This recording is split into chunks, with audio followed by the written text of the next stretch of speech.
वसल्लम बल्लिगू अन्नी वलो आया औ कमा क़ाल अलैहि सलातु वस्सलाम। मेरे मोहतरम बुजुर्गों और दोस्तों, ये 16 माइल की वो मुक़द्दस सरज़मीन जहाँ अल्लाह तबारक ताला ने मुसलमानों को आबाद किया है। अल्लाह तबारक ताला जिस सरज़मीन के साथ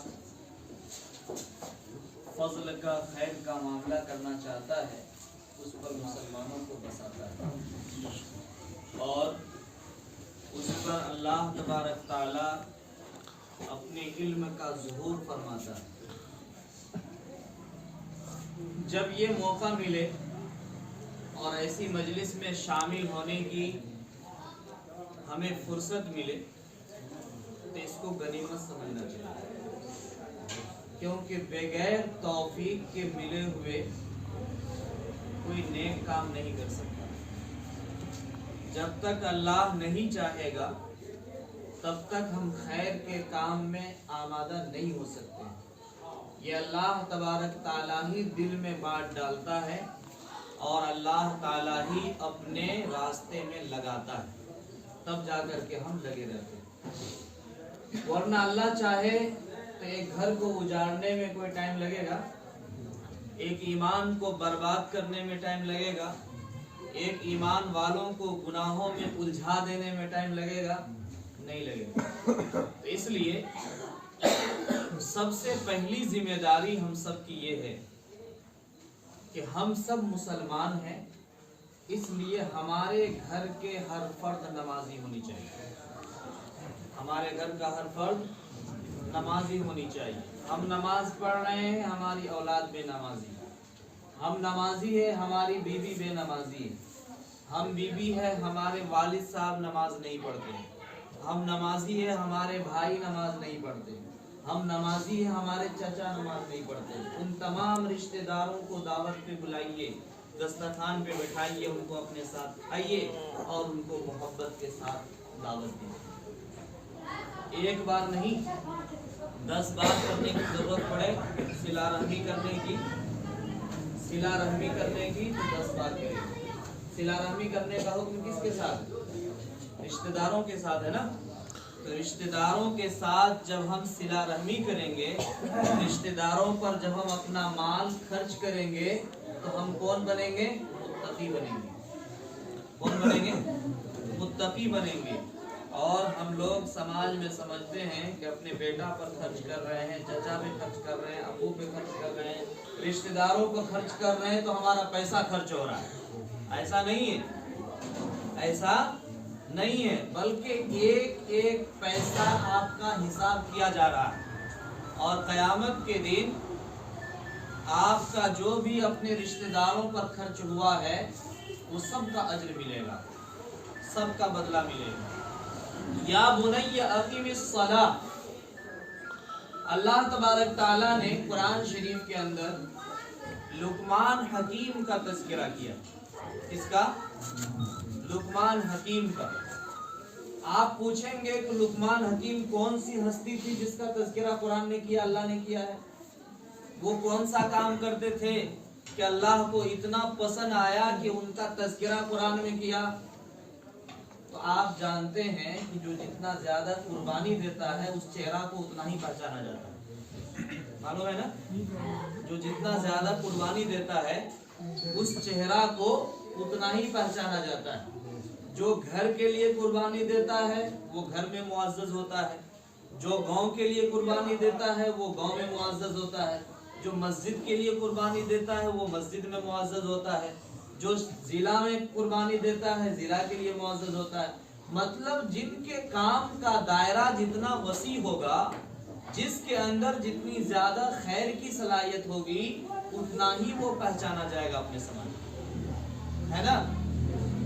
हजरत लुक़मान हकीम के अंदर अल्लाह ताला ने वो फिरासत अता फरमाई थी और वो अपनी औलाद को इतनी अच्छी तहजीब सिखाए थे اور ان کے بتانے کا طریقہ اتنا خوبصورت تھا کہ اللہ تبارک تعالیٰ نے قیامت دن تک کے لیے انہوں نے جو اپنے اولاد کو نصیحت کیا اس کو قرآن میں بیان کر دیا۔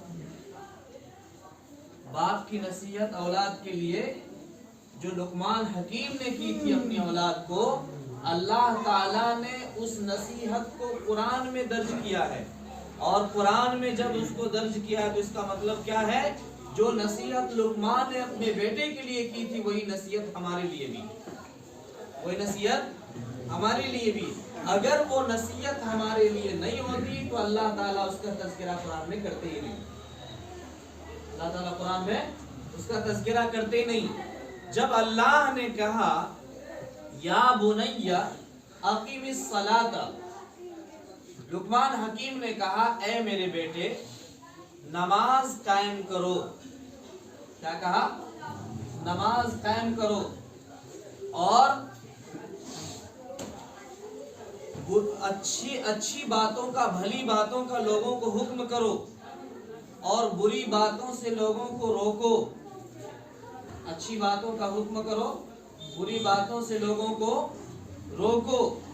تو اس میں ہمارے لیے اندازے کی اور یقین کرنے کی اور معیار پر اترنے کی ایک بات سمجھنے کی ہے، وہ یہ ہے کہ سب سے پہلے لقمان حکیم نے اپنے بیٹے کو حکم دیا ہے نماز پڑھنے کی۔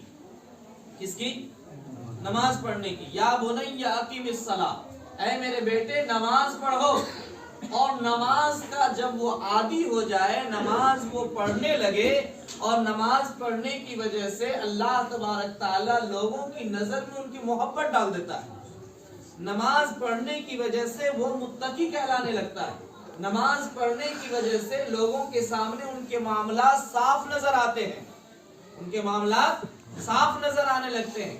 اس لیے لقمان حکیم نے کہا یا بنی اقیم الصلاۃ، اے میرے بیٹے نماز پڑھو، اور نماز کا جب عادی بن گیا تو انہوں نے کہا اپنے بیٹے کو کہ تم اچھی باتوں کا لوگوں کو حکم کرو۔ کیا مطلب؟ نماز کا حکم دوسروں کو کرو۔ نماز کون سی چیز ہے؟ نماز بالغ ہونے کے بعد مسلمان مرد ہو یا عورت اس پر فرض ہو جاتا ہے۔ 7 سال کا بچہ ہو تو نماز کا حکم کرو، 10 سال کا ہو جائے نماز انگلی پکڑ کر کے پڑھانے کے لیے مسجد لے کے جاؤ، اگر مسجد نہیں جاتا ہے تو اس کو مارو۔ مسجد نہیں جاتا ہے 10 سال کی عمر میں تو کیا کرو؟ اس کو مارو۔ کیوں؟ اس لیے کہ نماز ہی ایک ایسی عبادت ہے جس سے بندے کی بندگی کا اظہار ہوتا ہے، جس سے بندے کی بندگی کا اظہار ہوتا ہے۔ نماز کے علاوہ کوئی عمل ایسا ہے جس سے اللہ کے سامنے جھکا جائے؟ ہے کوئی عمل؟ صرف نماز ہی نہ ہے۔ اور اللہ تعالیٰ نے یہ پیشانی اسی لیے بنایا ہے تاکہ یہ پیشانی اللہ کے دربار میں جا کر کے جھکے، اور جو پیشانی اللہ کے دربار میں جھکتا ہے وہ پیشانی کسی اور دربار میں نہیں جھکتا، وہ کسی اور دربار میں نہیں جھکتا ہے، کیونکہ وہ صرف اللہ سے ڈرتا ہے اور اللہ کے علاوہ کسی اور سے نہیں ڈرتا۔ نماز پڑھنے کی تلقین لقمان حکیم نے اپنے بیٹے سے اس لیے کی کہ اول ما یحاسب به العبد یوم القیامہ، قیامت کے دن بندہ سے اللہ تعالیٰ جو سب سے پہلا سوال کریں گے وہ سوال نماز کے متعلق ہوگا۔ کس کے بارے میں پوچھیں گے اللہ تعالیٰ؟ نماز کے بارے میں پوچھیں گے۔ حضرت معاذ بن جبل رضی اللہ تعالیٰ عنہ تشریف لائے، انہوں نے آپ صلی اللہ علیہ وسلم سے سوال کیا یوم ینفخ فی الصور فتاتون افواجا، جس دن اسرافیل علیہ السلام سور میں پھونک مار دیں گے، آواز ان کی اتنی زیادہ پھیل جائے گی کہ زمین کپ کپا کر لرزنے لگے گی، آسمان ٹوٹ ٹوٹ کر ریزہ ریزہ ہو جائے گا، پہاڑ روئی کے گالے کی طرح اڑنا شروع کر دے گا۔ اس وقت لوگ جماعت در جماعت اللہ کے سامنے آئیں گے۔ معاذ بن جبل نے پوچھا یا رسول اللہ، لوگ کس حالت میں جماعت در جماعت اللہ کے سامنے آئیں گے؟ کس حالت میں آئیں گے؟ آپ صلی اللہ علیہ وسلم اس قدر روئے اس سوال کے کرنے پر، اتنا روئے کہ داڑھی مبارک آپ کی تر ہو گئی۔ آپ نے کہا اے معاذ، سب سے پہلی جماعت جو اللہ کے دربار میں میدان محشر میں قیامت کی دن آئے گی، ان کا چہرہ سوگر سے بھی زیادہ بدتر ہوگا۔ उनका चेहरा सुगर से भी ज्यादा बदतर होगा। पूछा या रसूल अल्लाह वो कौन सा अमल करने वाले होंगे, वो कौन सा काम करने वाले होंगे? आपने फरमाया कि वो बेनमाजियों की जमात होगी। कौन होगी वो? बेनमाजियों की जमात होगी। हश्र में कैफियत सारी खुल जाएगी, बेनमाजी की सूरत बदल जाएगी। कल कयामत के दिन मैदान महशर में अज़्ज़ुल्मु ज़ुलुमातुन यौमल क़ियामा, कयामत के मैदान में तारीकी ही तारीकी होगी, अंधेरा ही अंधेरा होगा और मुंतहाए नजर तक मैदान महशर फैला हुआ होगा। उसमें अव्वलीन आखरीन का मजमा होगा। अल्लाह तबारक ताला उस मैदान में नमाजियों को चुन चुन करके जन्नत में दाखिल करेंगे। सहाबा ने पूछा या रसूल अल्लाह उतने बड़े मजमा में आदम अलैहिस्सलाम से लेकर आखिरी इंसान तक उस मैदान महशर में जमा होंगे, उसमें से नमाजियों को कैसे निकाला जाएगा? उसमें से नमाजियों को कैसे निकाला जाएगा? आपने मिसाल देकर के फरमाया कि अगर मैदान के अंदर घोड़ा हो, सब काला ही हो, और उसके अंदर बाज घोड़ा ऐसा हो जिसके पेशानी पर उजला निशान हो, उनके हाथ में उजला निशान हो, पजड़ा में उजला निशान हो और ठोंगना में उजला निशान हो, तो क्या उजला निशान वाले घोड़ा को बहुत सारे घोड़े से निकाला जा सकता है कि नहीं? गिनती कर सकते हैं कि नहीं? गिन सकते हैं ना?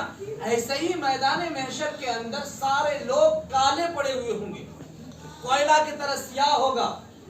उस मैदान के अंदर जो नमाजी है, उस नमाज के चेहरा 14वीं चांद की तरह चमक रहा होगा। उनके हाथ जहां वो वजू बनाते हैं, आज़ाए वजू वाला ये हाथ 14वीं चांद की तरह चमक रहा होगा।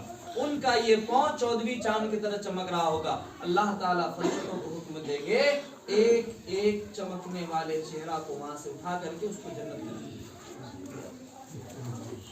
ऐसे जन्नतियों को निकाला जाएगा। नमाज पढ़ना ये कोई कम बड़ा अमल नहीं है। नमाज को हल्के में नहीं लीजिए।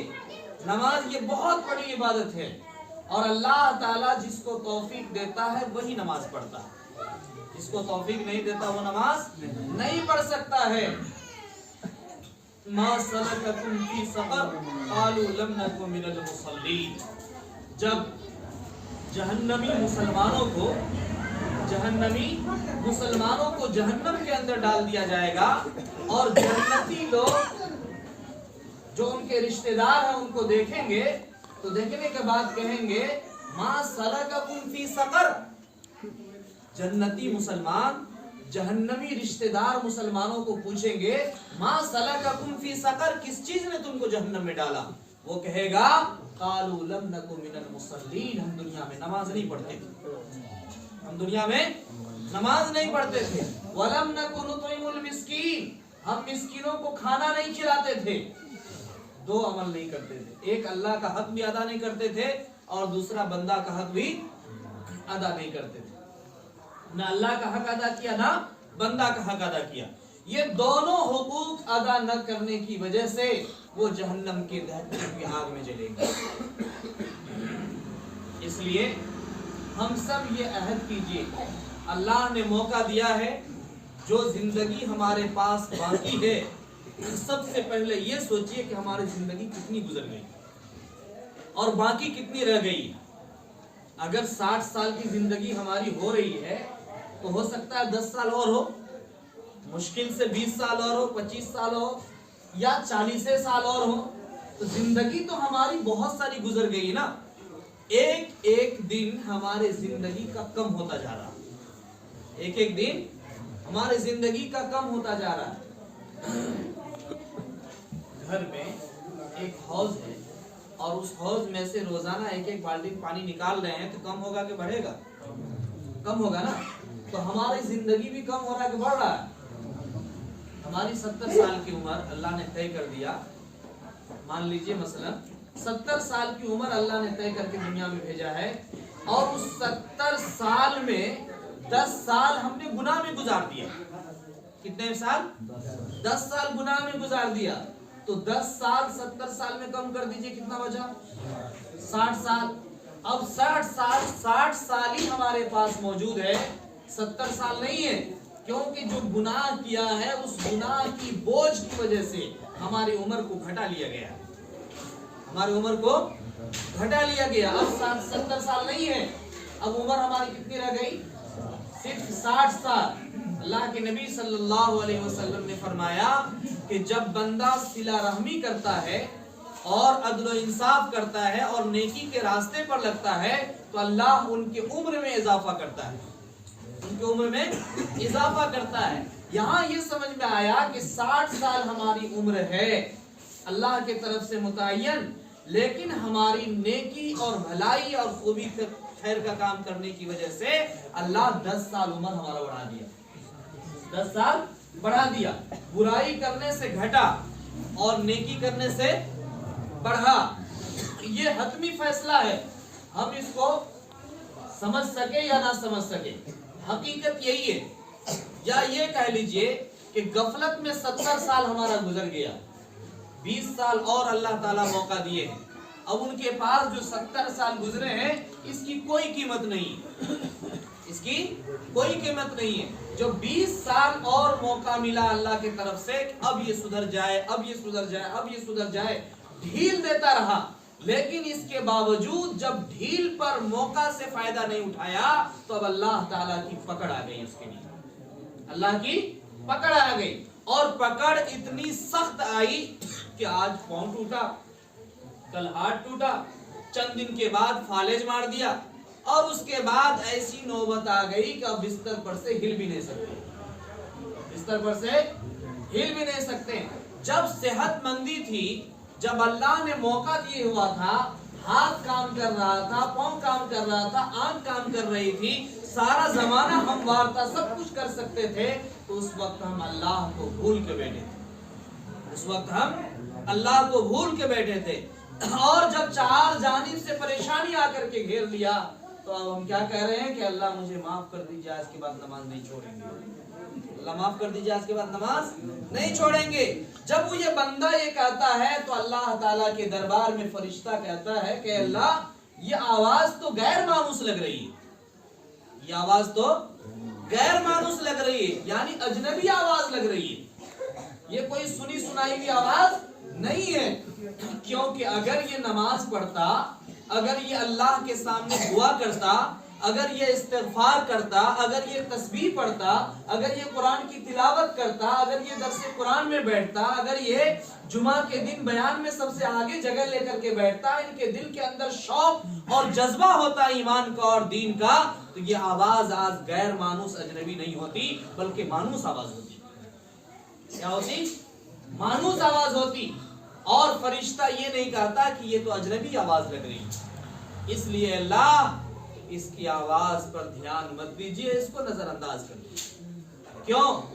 ये दुनिया में आपको भूल के बैठा था, आज तो परेशानी मुसीबत देख करके याद कर रहा है आपको, परेशानी मुसीबत देख करके ये आज आपको याद कर रहा है। और हकीकत भी यही है कि जब फरावानी खुशहाली में जिंदगी गुजरते हैं तो लोग न जायज समझता है न नाजायज समझता है, न हक समझता है न नाहक समझता है, और जब पकड़ आ जाती है तो फिर तौबा तौबा करने लगते हैं, पकड़ आती है तो तौबा तौबा करने लगते हैं।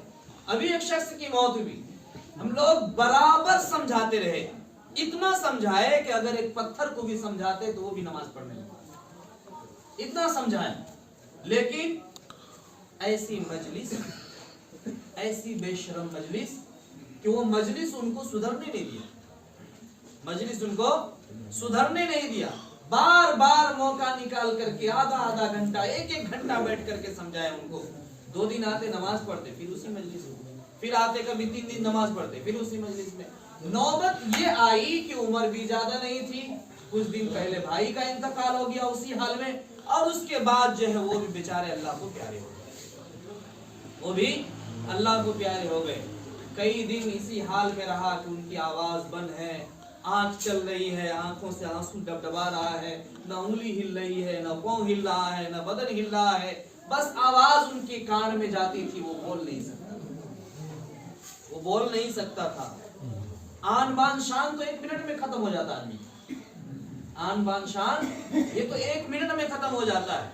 और एक बात याद रखिए, जब आदमी हक से हटकर जिंदगी गुजारता है, हक से हटकर जिंदगी गुजारता है, اور خیر کے کام کو جان بوجھ کر سمجھ کر چھوڑ دیتا ہے اور ناحق کو تسلیم کرتا قبول کرتا ہے تو اللہ تعالیٰ دھیرے دھیرے دین کے راستے سے اس کو ہٹا دیتا ہے.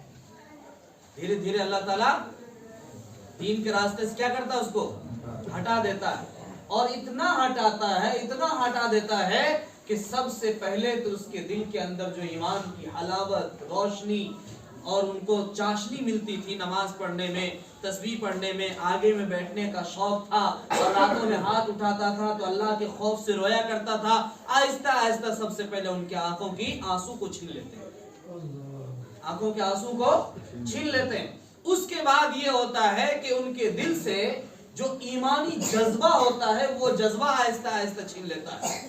ادھر کیا کرتے؟ غیر محرم سے بات کر رہے ہیں، ادھر نماز بھی پڑھ رہے ہیں، ادھر چوری بھی کر رہے ہیں، ادھر نماز بھی پڑھ رہے ہیں، ادھر دوسری کی زمین بھی ہڑپ رہے ہیں، ادھر نماز بھی پڑھ رہے ہیں، ادھر پڑوسی کو گالی بھی دے رہے ہیں، ادھر نماز بھی پڑھ رہے ہیں، ادھر دوسروں کو ستا بھی رہے ہیں، ادھر نماز بھی پڑھ رہے ہیں. ہم یہ سمجھتے ہیں کہ نماز ہماری قبول ہو رہی ہے، یہ تو دکھاوے کی نماز ہو رہی ہے، یہ نماز دکھاوے کی ہو رہی ہے. اور اللہ تعالیٰ اس گناہ کے عوض میں جو اس کے ساتھ ساتھ ہماری نماز ہو رہی ہے، اس نماز کا احترام اگر نہیں کیا گیا، اس نماز کے تقاضے پر اگر عمل نہیں کیا گیا، اس نماز کو اگر انہوں نے عزت کی نظر سے دیکھ کر گناہ کو نہیں چھوڑا تو اللہ تعالیٰ نماز کی توفیق بھی سلب کر لیتا ہے.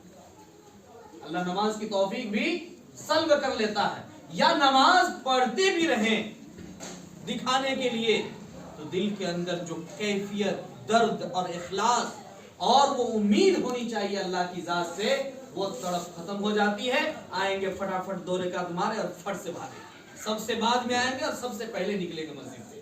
یہ علامت اور پہچان ہے اس بات کی کہ اللہ کے گھر میں دل نہیں لگتا.